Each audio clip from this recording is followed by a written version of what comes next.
Hey guys, so the redistricting process for 2022 is now finally over as New Hampshire sent in their map. This was the last map that we were waiting on, and these are the maps that the House will use to elect its representatives for the next 10 years until the election of 2032. And if you look at this map, the Democrats did definitely come out of this process better than they were before. They now have 6 new Democratic-leaning seats, while there was a loss of 6 highly competitive ones. So the Democrats did have a net gain of 6 Democratic-leaning seats throughout this process, and this is especially surprising because of the fact that they only had full control over redistricting in 8 states. The Republicans had control over 19 states. There was 9 states with split control in terms of whether or not each party was able to get their maps through. In these states with a split control, the two parties would have to compromise, while there were 8 states with independent redistricting commissions where no party is in charge of drawing the map. So the Democrats definitely came out a lot stronger than what most people expected,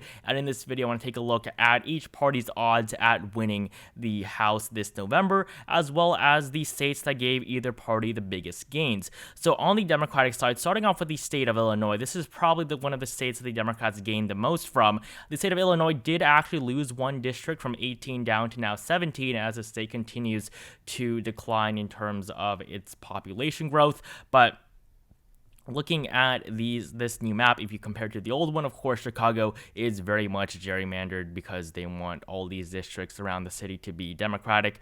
And so these new maps have actually caused the Republicans a lot of trouble. If you look at the 15th and 16th districts, you have 4 incumbents in 2 seats. Adam Kinzinger, who was famously, of course, one of the very anti-Trump Republicans after the insurrection, he has announced that he will not be running for re-election. So Darren LaHood is probably going to win this race in the 16th district. In the 15th, both are running, so we'll see a highly competitive primary there. While on the Democratic side, in the 6th district, both Newman and Kasten are both running for their re-elections, and they will be running together in the 6th district, so they will be competing against each other there. So we'll have a very competitive Democratic primary in the 6th district. Well, the 13th district is open, and of course, one of these individuals would not just be able to come to the 13th district. That's not how it works. You can't just go to a random district and expect people to vote for you. So the state of Illinois definitely was a gain for the Democratic Party, as the Republicans now can only win 3 seats. There's this one seat that has a partisan lead of Democrat plus 4. So really, the Republicans will realistically win 3 seats in a typical election. This is down from the 5 that they were able to win previously. So the Democratic Party definitely did very well in the state of Illinois. Now, looking at the state of Arizona, this was one in which Republicans were actually able to kick a Democrat out of office. Ann Kirkpatrick will not be running for her re-election this November for Arizona's 6th congressional district. If you look at the 2020 election results, you'll see that before the map was redrawn, she was able to win 55% of the vote. And if you look at the map before, there was a partisan lean of Democrat plus 2.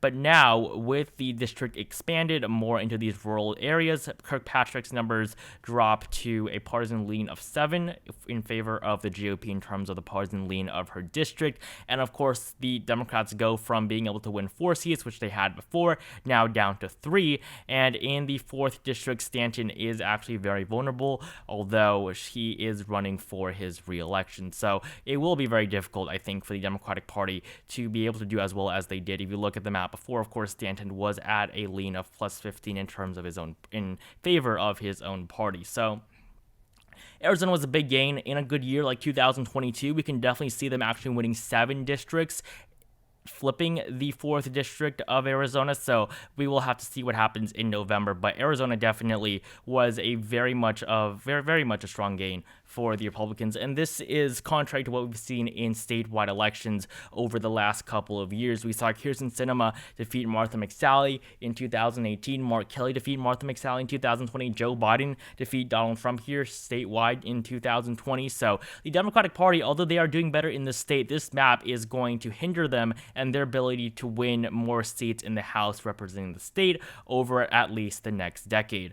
The next map I want to look at is the state of Florida. This is a very controversial one. This map is still in the courts. This is the one that Ron DeSantis wanted to push through, in which he was able to break Florida's 5th congressional district. This was a long-standing one that had been put there to help increase the strength of the voice of black voters with Al Lawson as the Democratic incumbent. So now with his district just completely gone, with all of these areas separated, now it is unknown whether or not Lawson is going to run, because of course this map is still in the courts, so he will probably rely on whether or not the court votes to overturn it. So that is definitely still something that we will have to wait for. Although in these other states, in these other districts, you will see that the Republicans have definitely had a major gain. There are now only 2 highly competitive seats, while previously there were 5, and this is a gain of 4 Republican leaning seats. So the Democrats don't lose seats in terms of the ones that they can probably definitely win,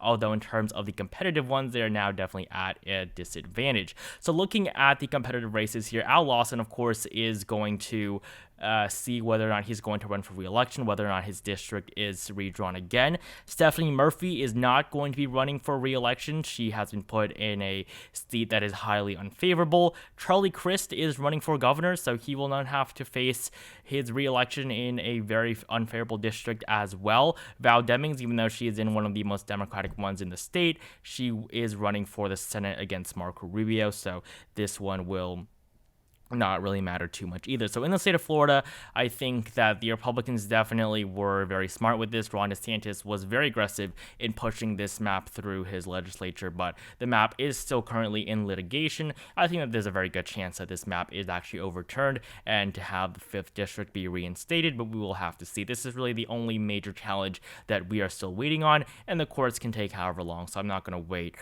just for one map that may possibly be changed in the near future. Although the Republicans will still, no matter what, have a pretty significant gain in the state of Florida nonetheless. Now, another state that the Democrats were able to do especially well in was the state of Nevada. Previously, they held these 3 seats, the 1st, the 4th, and the 3rd district. The 2nd was always in the hands of the GOP. And looking at this new map now, the northern region is even stronger for the Republicans, while the Las Vegas district, this is actually the old map, so the new map makes it weaker for the Republicans in the 2nd district. The Democrats, of course, always did hold the 4th, the 3rd, and the 1st district. However, they have gerrymandered this in a really weird way. So now you don't have any very solid Democratic district. You have Horsford in a district where he's up by 5, Titus in a district where she is up by 4, and Susie Lee is in a district where she is only up by 2. If you look at the old one,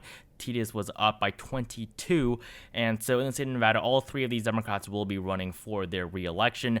They were all re-elected by an okay margin in 2020. Susie Lee's race was a little bit close. Horsford was not too close, and if you look, of course, at the 1st district, you'll see that this race was not really close at all in 2020. Of course, that is where Las Vegas is located. So this map is a little bit, I think that in a good year, it can be good for the Democratic Party. However, in a bad year, it is terrible. I think that this map could definitely make it so that the Republicans win all 4 of Nevada's seats in a wave year, like potentially this year.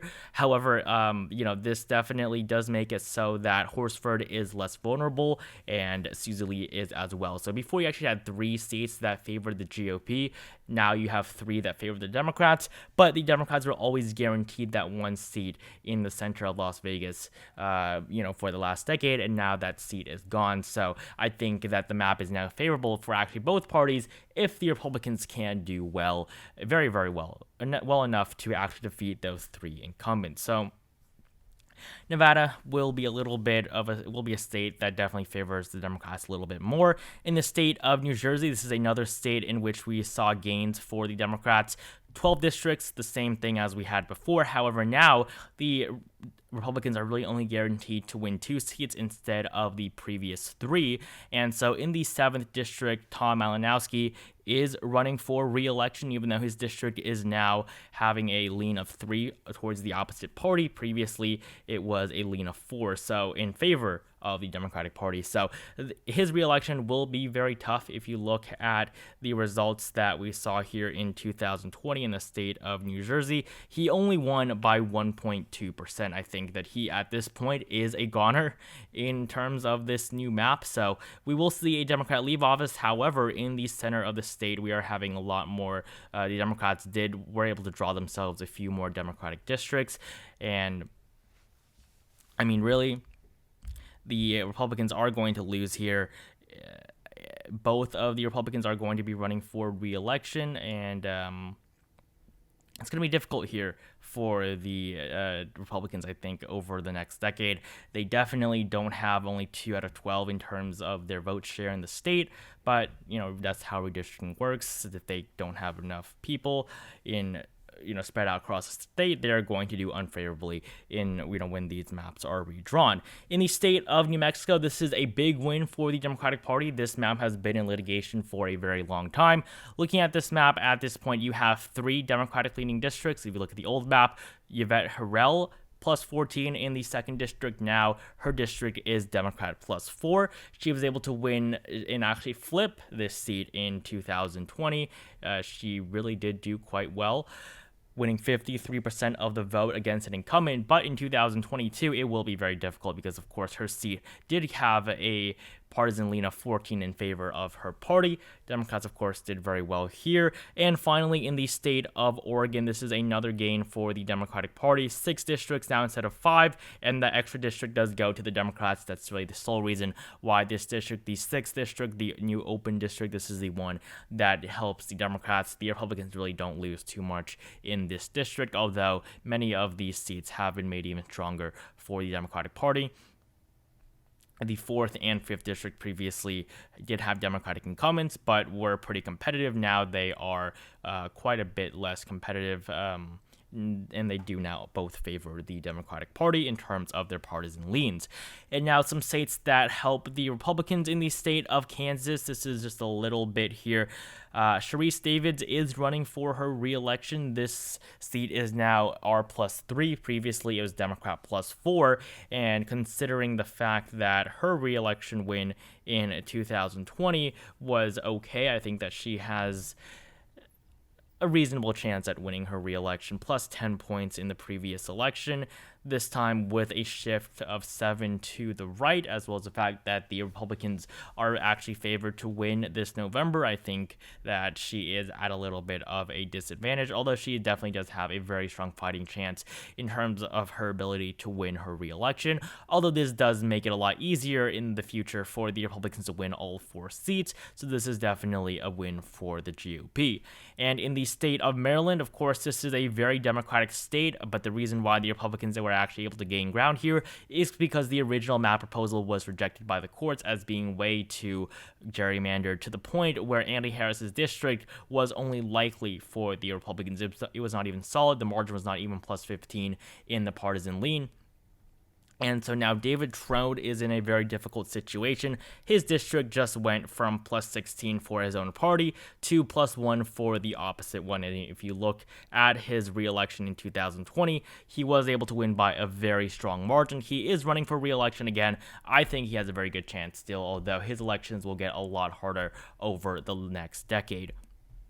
And finally, the last state that really gave either party an advantage is the state of Tennessee. And now, for the first time in a very long time, the Democratic Party only has 1 seat in which they have a majority, or in which they have an advantage in terms of the partisan lean. Steve Cohen's district plus 43 for the Democratic Party. Previously, it was plus 53, so even his district got weaker. But this district, Jim Cooper's district, he was elected first in 2002. He will not be running for re-election in this November, and of course that is not surprising considering the fact that, of course, his district now has a partisan lean of plus 15 for the Republicans. Previously, this was his district plus 17, so he will be out of office, and the Republicans have essentially kicked him out just because of this new map.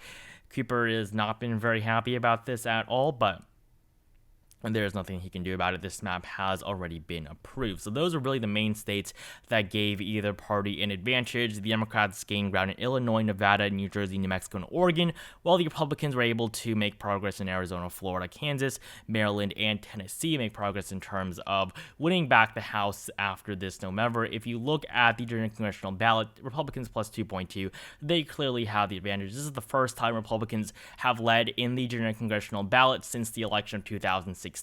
After 8 years of Barack Obama. And if you look at the House, how these House elections have gone, in 2000, of course, you had the election of a Republican president, and the Republicans were able to hold the House. This has basically happened for the last 3 or 4 presidents. The president that is elected does typically also get the Senate and the House, although they quickly lose it. As you can see, in 2002, this was really the only exception because this was right after 9/11, but where Bush was one of the most popular presidents ever, surprisingly. But in 2004, he was actually able to do okay. This was also during the war in Iraq, so Republicans, or the country itself, was very favorable towards Bush during his first term, although in 2006, of course, the Democrats flipped it. 2008, Democrats 257 after 2 years of Barack Obama. Of course, it was held by the Republicans for the remainder of his term. In 2016, Trump was elected, and in 2018, the Democrats they went from 194 to 235, so a 41 seat gain in 2018. And in 2022, I am fully expecting Democrats to lose their already very slim majority in a race where the Democratic Party had the advantage. They were running against a very unpopular president who was trying to run for re-election and lost. The Democrats were up by huge numbers, almost 10% at one point in the race. In the generic congressional ballot, the Democrats were up significantly throughout the entirety of the election cycle, and they actually lost 12 seats. So I think 2022 is going to be very difficult. They currently have a 14 cent per share in terms of their betting odds. The Republicans at 87. There really is no hope at this point for the Democratic Party in terms of winning the House back. Something crazy is going to have to happen for them, and I just don't see that happening anytime soon. The Republicans right now are very, very likely to gain back the House of Representatives in 2023, and Nancy Pelosi is probably never going to be re-elected Speaker of the House. 2024, I don't see it improving for the Democratic Party. They're just too weak right now. They just don't have the support of the people anymore. Joe Biden's approval rating is atrocious. His numbers are now at the worst they have been, almost negative 14 in his net approval, and his approval, I believe, is now also under Trump's approval at the same point in his presidency. So Democrats are going to face a very difficult road ahead in the next couple of months. If you look at the political forecast, you will see here that the Republicans have the clear advantage. 212 seats in total for the lean, likely, and solid Republican ones. The Democrats 195, with 26 that are toss-ups, as well as 2 in which there is no rating yet. So everything points to the Republicans gaining back the House in 2022, and you can see here it is likely Republican according to the Politico forecast. And so yeah, thank you so much for watching this video today. This is my first House video for 2022. I hope you enjoyed it. Like it down below if you did. Comment down below which races you're watching, as well as how you think the redistricting went for the Democratic Party.